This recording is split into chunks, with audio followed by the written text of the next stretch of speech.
Hi friends, trust me, this is an amazing algebra question. Let's take square root of this complex number as x plus y is square root of minus 1.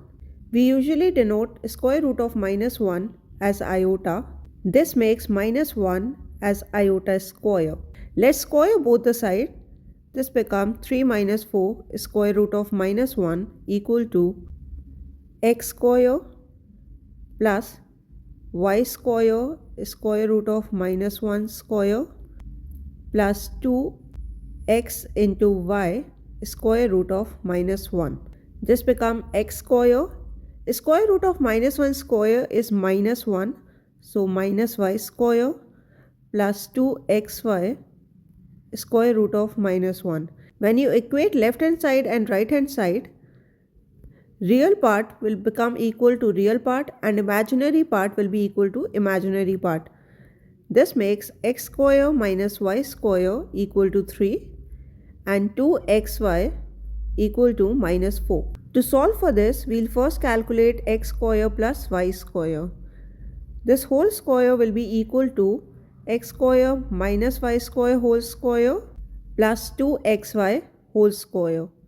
This is a very valuable information and can be used in many exams. This makes x square plus y square whole square as 3 square. We'll take this value and 2xy minus 4 plus minus 4 whole square.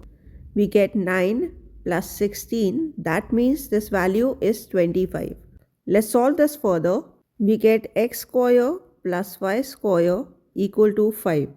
We are not taking minus 5 since this is sum of two square values. From this equation, we have x square minus y square equal to 3. Add both these values so you get 2x square as 8 or x square as 4. This makes x as plus minus 2. If you subtract both the equation, 2y square equal to 2, y square becomes 1. That means y is equal to plus minus 1. From this equation, multiplication of xy is negative. That means x and y has opposite symbol. So finally, you get two answers. 2 minus square root of minus 1 and minus 2 plus square root of minus 1. Thank you for watching this video. I hope to meet you in our next session.